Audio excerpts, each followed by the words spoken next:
Hello guys and welcome to How to Socials. In this video I'm going to show you how to add extra security on your Instagram account. So let's start. First open the Instagram app.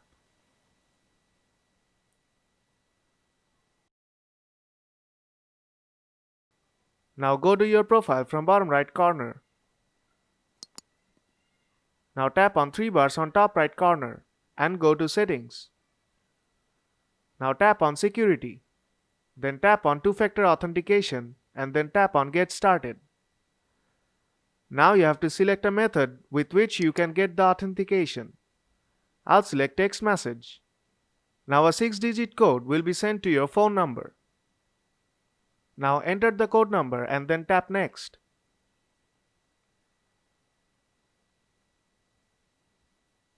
And your two-factor authentication will be turned on. And that's how you can secure your Instagram account.